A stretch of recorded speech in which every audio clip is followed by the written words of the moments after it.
This is Derrick Broze. Derrick Broze. This is Derrick Broze of the Conscious Resistance. I'm here in Standing Rock. That man is wanted in 5 different countries: Chile, Argentina, Brazil. We've been fighting a long time. We've all lost so very much. So many loved ones gone. Don't you fucking tease that horse! You are not alone. There are pockets of resistance all around the planet. We are at the brink. Above all, stay alive. You have no idea how important you are. If you're listening to this, you are the resistance. Hey everyone, this is Derrick Broze with the Conscious Resistance Network, and tonight we're going to be talking about my 2 latest articles on the fluoride lawsuit, the ongoing hearings in this fluoride trial between the United States government, the Environmental Protection Agency, and the Fluoride Action Network, Food and Water Watch, some citizens and other groups. I've been covering this since 2020, and realistically going back to the beginning, almost to 2016, the research showing the effect on childhood IQ from exposure to fluoride. I've been covering this for years, and specifically when the trial hearings actually began in 2020, I started following this and writing numerous articles, which let me go ahead and pop this on screen. I've been writing about this for 3 years now for The Last American Vagabond, and you can see we're going to cover tonight for my latest articles, we're going to cover U.S. government releases censored documents detailing fluoride's impact on childhood IQ. And then this one just out today, newly released review of fluoride's toxicity highlights National Toxicology Program scientists battle to follow the science. And I'll explain all that tonight. Before we do that, though, I want to invite you guys to follow me at theconsciousresistance.com. This is my website. You can see this pop up here. Subscribe for my email list. I just sent out a new email today talking about my upcoming speaking events if you want to see me in person, and of course talking about the Conscious Agora, myself, Miriam, and our group raising money for the Conscious Agora, and just released a brand new episode of the Activation Podcast featuring my partner Miriam Gomez. For tonight's episode, we're talking about the suppressed documents which show that U.S. government scientists have found that fluoride does lower IQ in children. Now, we're going to get into the nuance of this and make sure you fully understand the details, because you might notice if you go search, like let's say on CIA Google, you are not going to find these stories. You're really, I just did a search actually before this video, seeing has any of the mainstream news talked about this at all. The only people I've seen cover it besides myself have been Children's Health Defense. And then, of course, Del Bigtree had me on his show, The High Wire, a couple of weeks ago to talk about the fluoride issue. And I'm here tonight, I want to say, as a journalist and as a candidate for mayor of Houston, because this is one of the things that I've cared about for a number of years. In fact, let me show you this, that going back to, this is June 2012, excuse me, let me zoom in, June 2012, I helped start a group called Fluoride Free Houston. You can see here, we had our first meeting back in June 2012. So over a decade ago, Fluoride Free Houston working to stop fluoridation of Houston's water. That's from our Facebook page from more than 10 years ago. And then you can see this one. We had a meeting September 3rd, 2012, Fluoride Free Houston. Join us as we discuss our progress and support from City Council, as well as formulating plans moving forward. So I've been at this for a long time, specifically talking about the dangers of fluoride. And actually, interesting story. One of the first earliest little bits of activism that I did back in 2010 or 2011 was print out this flyer from InfoWars. Yes, that InfoWars, much different back then. And it was just a flyer that had like the poison symbol, and it said, "There's poison in the tap water." And I just printed out a bunch of posters of those and went around my neighborhood in downtown Houston, Montrose area, putting up flyers around poles and boxes and all the usual places. And a couple of days later, I noticed somebody had torn these down. And honestly, I remember just how that encouraged me. I was like, wow, somebody doesn't like that I'm putting this information out there. I want to do it even more. And I started to do research about how to avoid fluoride. We're going to talk about some of that in this video as well. And it was really just one of those key issues that I first learned about, and then started to do the research and see, like, for example, the book, The Fluoride Deception, I think is an amazing piece of work on this. But when you bring this up to most mainstream people, they say things like Dr. Strangelove, and I've never even seen this movie, but I guess there's a character in Dr. Strangelove that talks about putting fluoride in the water or poison in the water. And it's just kind of like a joke to dismiss it, like, ha, ha, ha, you sound like a crazy person. Of course, the fluoride's there to poison you or to dumb you down and this and that. And that's literally what the evidence is showing and has been showing. So when I first started to learn about it through groups like the Fluoride Action Network, who are one of the organizations involved in this lawsuit, I was just blown away. And then I was even more blown away when I tried to talk to friends and family and regular people who were just very dismissive, who had done no research about this topic, it was clear, but were very dismissive about the idea that fluoride could be anything other than good, because that's what we've been told, right, by the government, and clearly they're looking out for us. And I think that my audience out there, you guys know that that's not the case, but there are still a lot of people who we know who do generally buy into that. So if you are somebody who's skeptical and don't know much about fluoride, I invite you to stay with me. We're going to go through this report. I'm going to try not to take an hour doing this, because this is just my first report based on my 2 articles that just came out, based on this 1,500 plus page document dump that came out from the federal government about fluoride. So there's a lot to go through. There will be more reports and more articles to come. But let's go ahead. First off, you can go to theconsciousresistance.com. You can see this post. Suppressed documents show scientists with the U.S. government find fluoride lowers IQ in children. And you will see the articles that I'm about to cover linked here as well. And if you can also see how to support us if you'd like to support the work that I'm doing here. So let's go into the first one. This is the first report that I put out yesterday. U.S. government releases censored documents detailing fluoride's impact on childhood IQ. Now, I'm going to try to catch everybody up without boring those who are caught up and who've been following my work since 2020, when this trial really began, June 2020, and then all the way to, like, I think August, September 2020, when Judge Edward Chin ruled that he was going to put it into a stay of abeyance, and basically put it on hold until further notice, until we got this study, this review, what's called a monograph review of all the literature on fluoride's potential toxicity and effect on the brain, so potential as a neurotoxin, and review all that information. And they were going to release this report. And the judge in the fall of 2020 said, well, let's wait. Let's not make a ruling yet, because there's this government agency that's going to be putting out some new information. Let's not be in too much of a hurry. This should come out soon. Fast forward to October 2022, and it's been 2+ years. The report still has not come out. The courts continue, the plaintiff and the government continue to meet in court.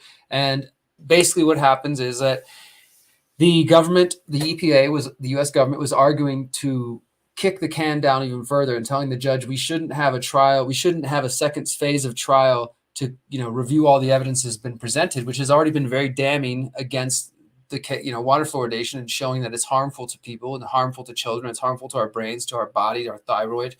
And the government wanted to just wait even longer. The Fluoride Action Network, the plaintiffs, they said, no, we shouldn't wait any longer. We need to, let's go forward with the evidence we have. And the big kind of battle here was that, as I said, this report from the NTP, the National Toxicology Program, was expected to come out in 2021, and then it was expected to come out in May 2022, and it never came out. Well, we found out in late 2022, December going to January, these emails, which were obtained by the Fluoride Action Network, which show conversations between the CDC, officials within the HHS, and conversations back and forth with the NTP scientists. The NTP scientists who are conducting this monograph, this review of all the literature out there on fluoride's potential as a neurotoxin.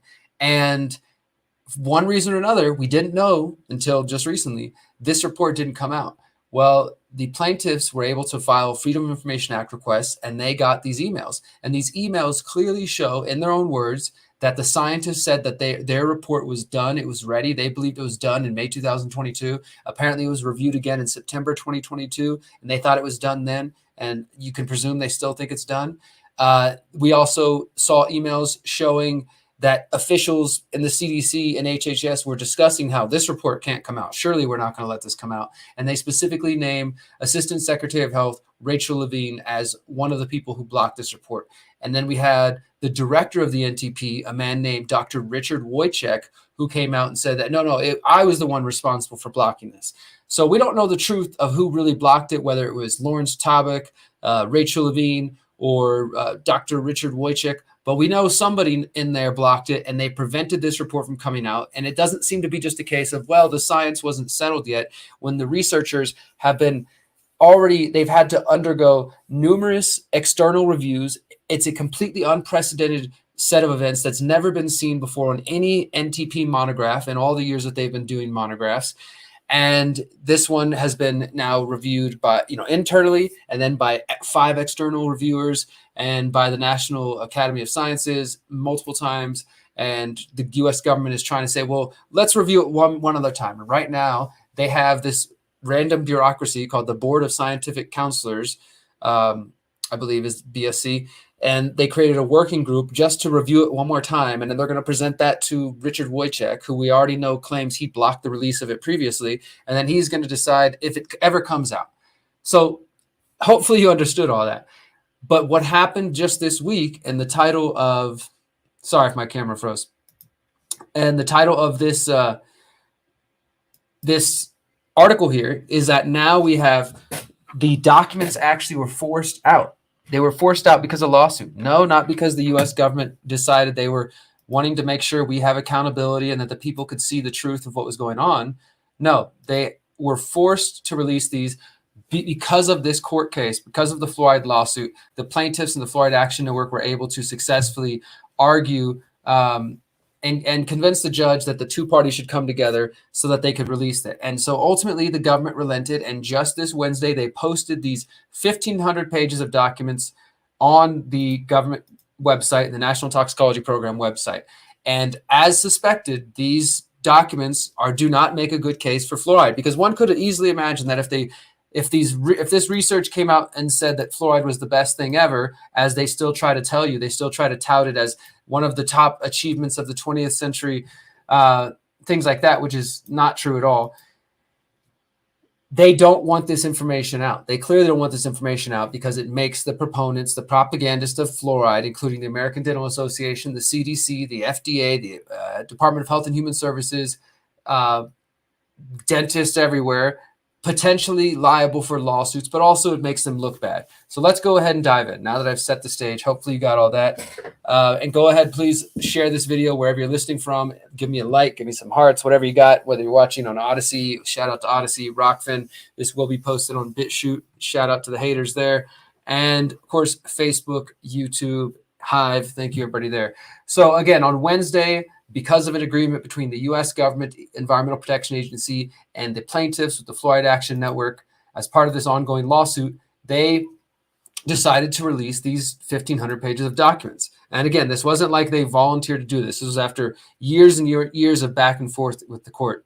So it's 1,500 pages of documents. We'll open it up real quick so you guys can actually see what it looks like. But this is the main thing to take away. The summary of the May 2022 version of the National Toxicology Program monograph, the one that, again, was supposed to be released in May 2022, that we know because of these emails, the scientists in their own words say that it was ready for release.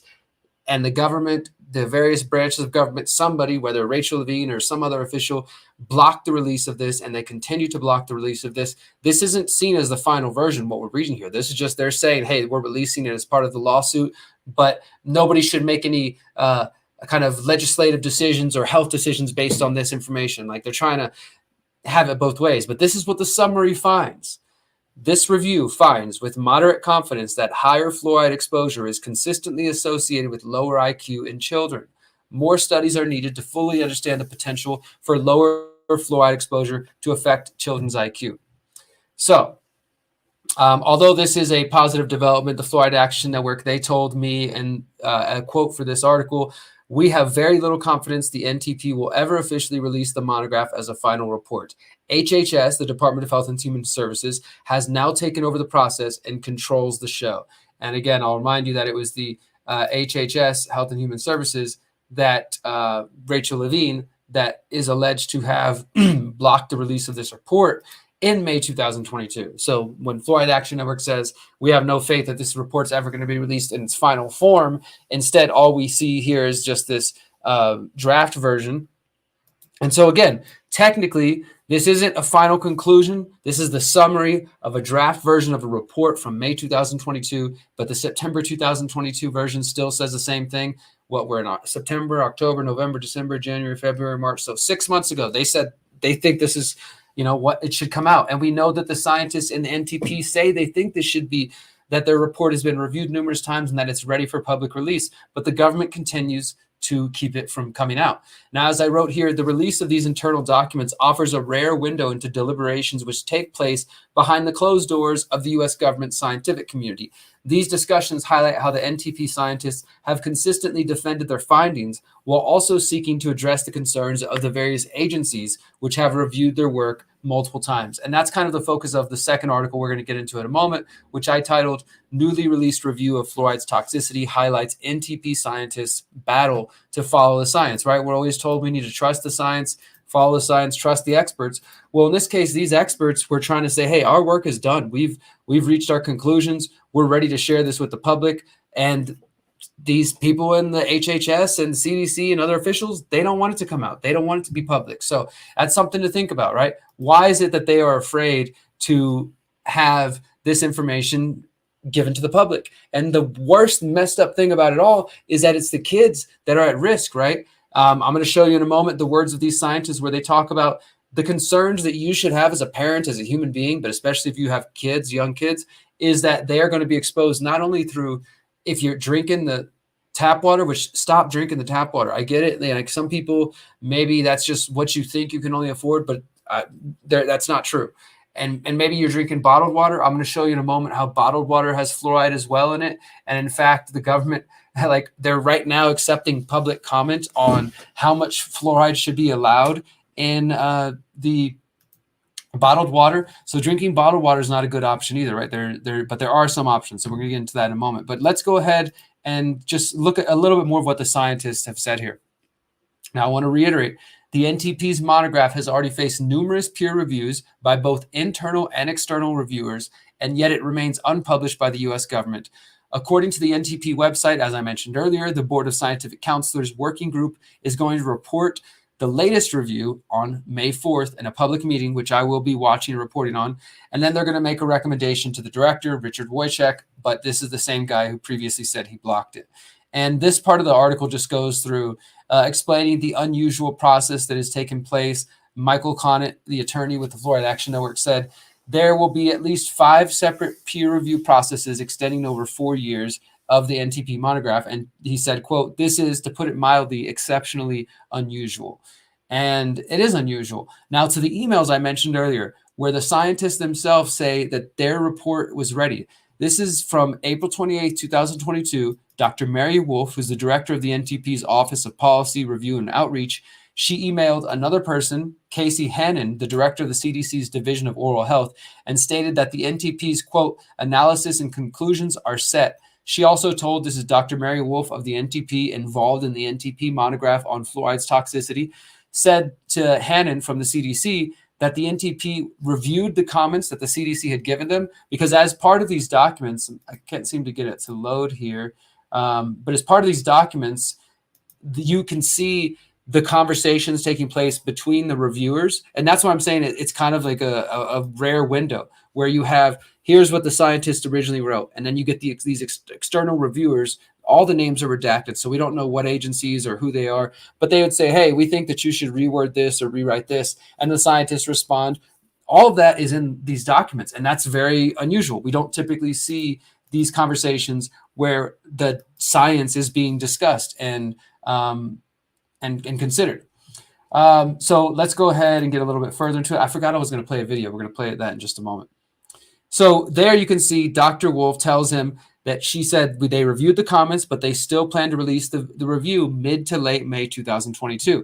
Then another email, May 11, 2022. Mary Wolf, Dr. Mary Wolf of the NTP says to the CDC, quote, "We have set May 18, 2022 for publication of the monograph. The monograph will be posted to the NTP website, and we will email a notice of the posting to NTP listserv subscribers." Clearly, they believed that this thing was ready. They said numerous times it was ready for release, but of course, people got involved and they said, no, it's not going to come out, including Rachel Levine, Assistant Secretary of Health, is listed in these emails claiming she is the one who blocked the release of these documents, which now, again, in case you didn't hear it yet, have shown that fluoride exposure, high fluoride exposure, even maybe at the levels that the government is claiming are safe, but definitely at levels above that, children's IQ is being affected. And we're going to show in just a moment with the second article, it's not just IQ, though. There's links to ADHD and other neurological problems and things that need to be studied further. But the point is, if we're going to take the kind of just take a wise assessment of this risk here and err on the side of the precautionary principle is what I was looking for. If we're going to, respect the precautionary principle, then we should probably not be accepting this in our water. And we, all the people who have been called crazy over the years for talking about this are vindicated as of today. If not already, I think we were previously through this trial, but now for sure, 100%, we know that there's U.S. government scientists who we're supposed to trust saying that fluoride is a neurotoxin and it's affecting children's IQ. So the thing is, when you are drinking fluoride from the sink, you're drinking the tap water, let's say, or also you're cooking your beans or your rice or your potatoes with it, you're boiling it. In that case, the water's evaporated and you're actually concentrating the amount of fluoride that goes into your food and things. So stop using that water. If you're showering, you do absorb it. I've previously said that this is one of the main sources of being absorbed into your body, but I found out that that's not exactly true. Some say that fluoride doesn't penetrate the skin. I don't think that's completely true, but there just isn't enough research on it. But in general, if you think about, even if small amounts of fluoride are getting into your skin through your body, how many people take 20, 30-minute showers, 40-minute showers, maybe, depending on how much water you waste, and do this obviously every day of their life, maybe, at least hopefully a couple times a week throughout their life. That's a lot of exposure to fluoride when you add it all up, because it's a cumulative effect that starts to build up and affect your thyroid, your kidneys, your bones, your brain. But also, it's the ingestion through water. It's in sodas. It's in most processed foods, like canned processed foods. It's in some pharmaceuticals. It's in some makeups. There's really a large amount of ways that people are exposed to fluoride. It's not just through drinking water. So that's the problem here. And that's what the scientists, we're going to say in this next article that they quote, that they say that, it's a mistake to just say, well, the studies you're looking at, and this is what some of the reviewers were trying to do when they were trying to shut them down. They were saying, well, the studies you're looking at, most of them seem to look at levels that are higher than the United States or Canada or most accepted governments levels. So it's irrelevant. And they kept wanting them to add caveats and add these sentences saying like, well, this can't be taken, to apply to real life because it has higher levels of fluoride. But they're saying we have to consider all these various factors, all the different ways that you're being exposed to fluoride, the drinking water, the showers, the processed foods and sodas and all that. If you're drinking that, but that's a great thing, is there are ways to avoid it. Stop eating shitty food. Stop drinking from the tap water. Use filters if you can afford them. And I understand some people can't afford them, but that's also you can go most cities, nearly everywhere, small towns, big towns. I've been all over the United States, and even here, even in Mexico, they have the water filter stations. You can go buy 2 big 5-gallon jugs, BPA free, or glass if you prefer. Buy a couple of those for your family, and that's just the initial investment. I don't know how much those cost. I think maybe $10 or something. So maybe you got to save up a little bit to get that. You get a few of those bottles, and then you can go to those stations and refill for like 25 cents, 20 cents, 30 cents, 40 cents, depending on the type of water. And they have usually have like 7 different types of filtration, including reverse osmosis, which does remove fluoride and a lot of other toxins. Now, I'll say for a moment, as a candidate for mayor of Houston, I'm calling for ending the contract with Mosaic Co., the company that is responsible for selling hydrofluorosilicic acid, aka fluoride, to the city of Houston. They spend $5 million on fluoride in the water, poisoning people, right? So that would be one of the first things I would want to do. Now, I told you guys I've been fighting this fluoride issue for a long time.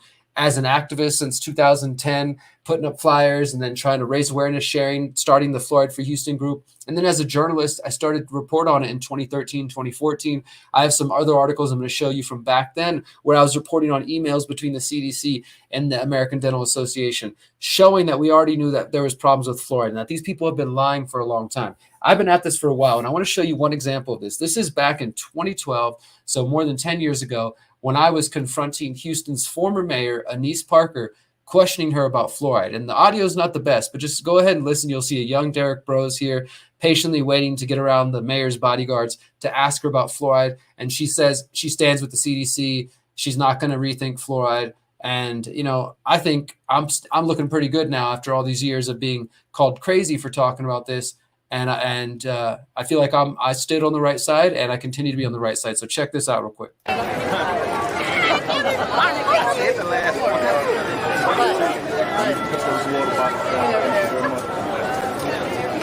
Yeah, you gotta get her out of here, guys. That's it. Last one. That's it. I got a few more minutes. Hang on. A few more? Okay.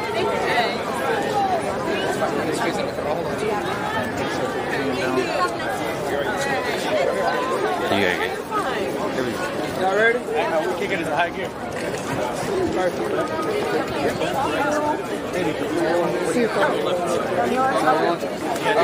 I'm with HFT Media. I wanted to congratulate you and thank you for your initiatives to vote today. Get everybody to vote. And also, I wanted to ask you about just a little bit. I know that you've received awards for being a green mayor, and you're making more efforts in that way. And I know that there's 2 city council members who have endorsed the group Fluoride for Houston to remove fluoride from the water. And earlier this year, you said having a sustainable attitude is about more than purchasing vehicles or initiating energy savings on buildings. It's about rethinking everything we do. Are you ready to rethink fluoride? No, I'm not ready to rethink fluoride. You're spending over $5 billion on the substance. Right now, man. Phosphate minerals. We are keeping individuals from ending up without teeth in the dentist's office. Well, we'll be there on Tuesday to offer you some new information. You can keep coming. There's a lot more information. You're not going to be able to change my mind. I did after the first visit contact the Centers for Disease Control.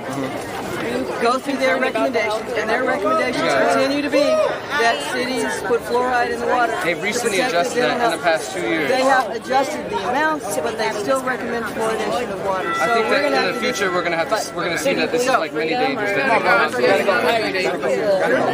reason to touch me, There's no reason to touch me, You don't have authority to touch me.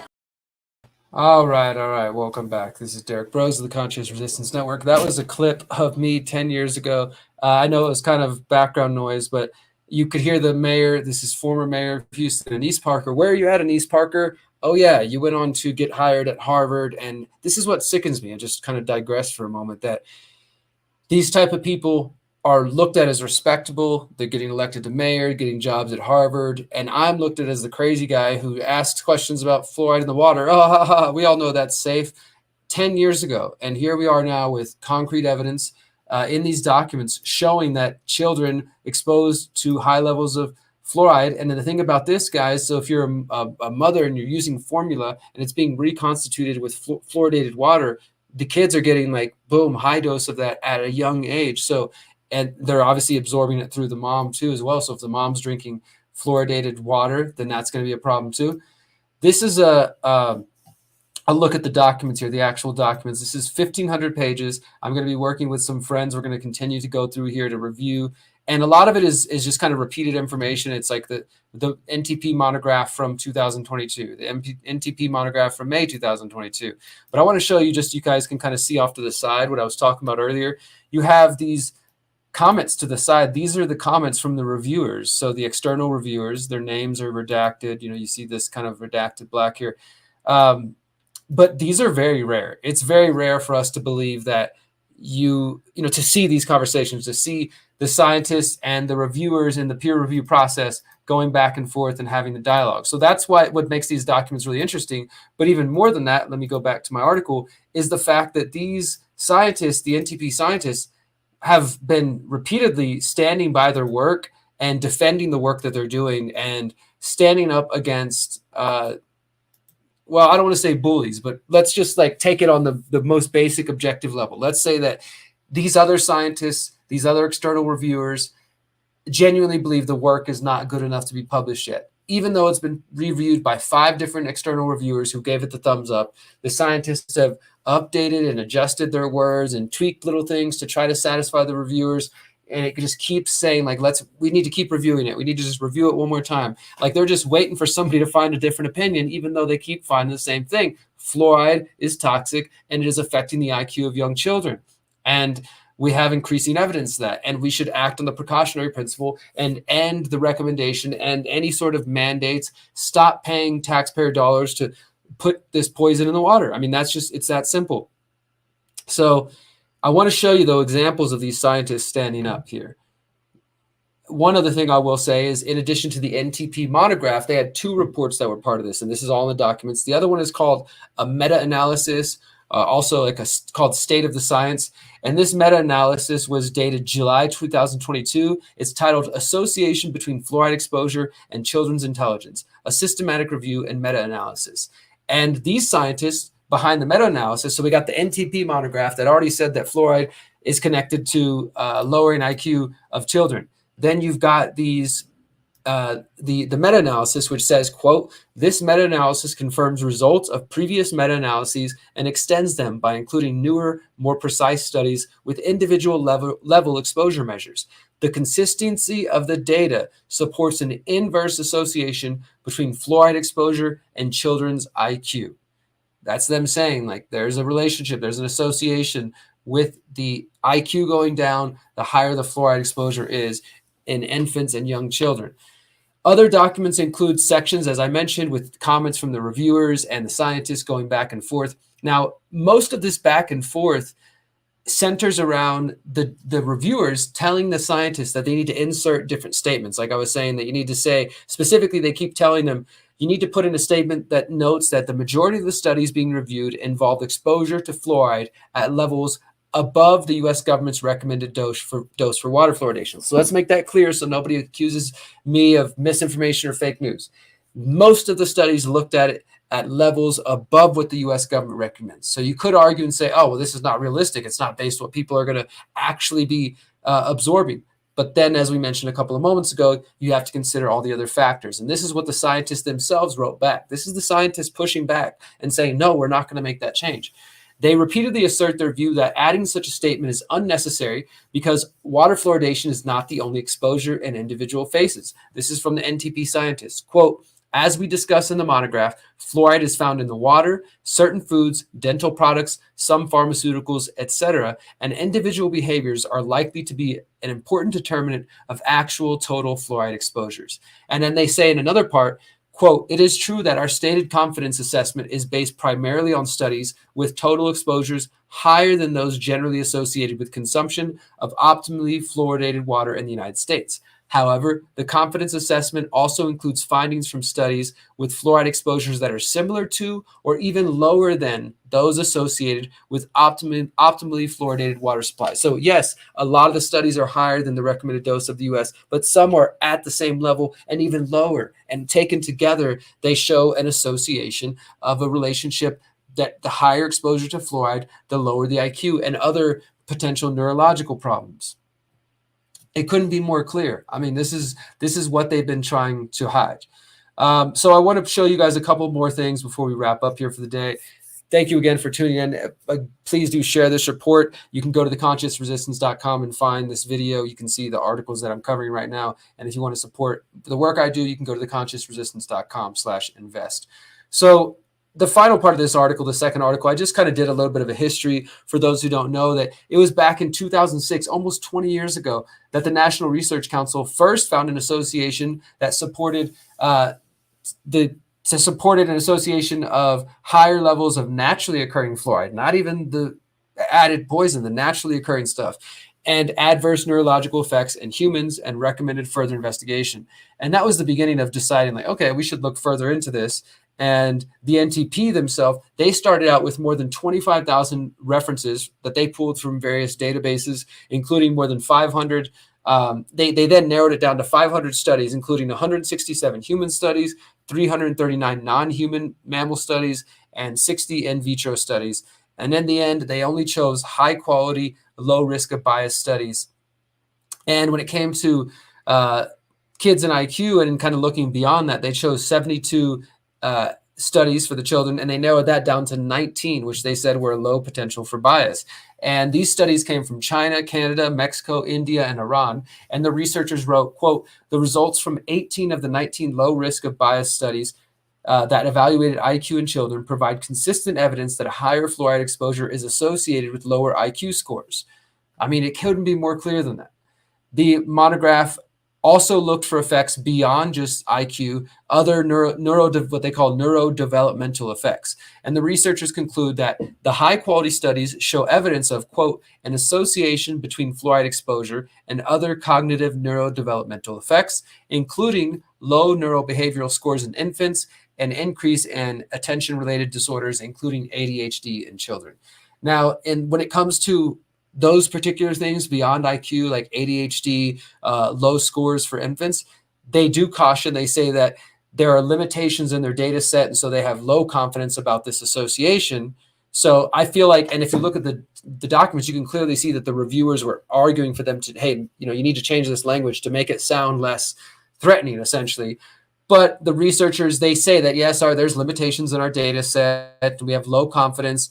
But they also say, quote, although there are limitations in the body of the evidence, the low risk of bias studies demonstrate a relationship between higher fluoride exposure and neurodevelopmental effects, even in very young children, which supports the consistency in evidence shown in children's IQ studies of an association between fluoride exposure and adverse effects on cognitive neurodevelopment. What does that mean? It means that, look, yes, there's some limitations in our data set, but the body of evidence we have and is consistent. The body of evidence we have for things like ADHD and low neurodevelopmental scores in infants is consistent with the body of evidence we have that shows an association between fluoride and lowering of IQ. So they're essentially arguing like, look, we already have this association in this one area. There's definitely reason to suspect there's something else going on here, even if we're rating it low confidence at the moment. Now, the next thing is the fluoride hearing. The next hearing in this trial, this lawsuit, will be April 11th, and you can bet I will be reporting on that. At the April 11th hearing, what's most likely to happen is that Judge Edward Chin is going to make a ruling on when and if, which I believe there will be, when and if there will be a second phase of this fluoride lawsuit, this fluoride trial. Now that these documents have been released, the court should be able to review it. The judge should be able to look and then make his own decision. He's probably going to call the government's going to bring experts. The Fluoride Action Network is going to bring experts to testify. And there will be another stage of this trial. And most likely it won't start till sometime in the summer or the fall. I expect then it probably won't get solved till 2024. I mean, just being realistic with how slow these things have moved, which is really disturbing because we need people to see this information. I mean, people out there who have children who are feeding them bottled formula water, bottled milk, formula that's constituted with fluoridated water, or they're giving their kids soda or hot processed foods, or they're drinking and cooking and showering with the water. They need to know that they are putting their lives and their hearts and their minds and their bodies and their kids at risk, and the government is not going to take care of them. So, yeah, this is so important, guys. If you find value in this, please go to theconsciousresistance.com. Check out these two articles. You can also just see them directly at thelastamericanvagabond.com. This is my second piece. Both of these have been published just in the last 2 days. Newly released review of fluoride's toxicity highlights NTP scientists' battle to follow the science, as we just reviewed. And the first one is called U.S. Government Releases Censored Documents Detailing Fluoride's Impact on Childhood IQ. Both of these are linked on my website right now on the front page of theconsciousresistance.com, where you can check this out. It's really disturbing, guys. That's why I want to just kind of show you, I've been fighting this issue as an activist and as a journalist and as a candidate for mayor for some time now, for going on a decade. And it's an important issue. And I hope and I pray that more people will see that this is not a conspiracy theory.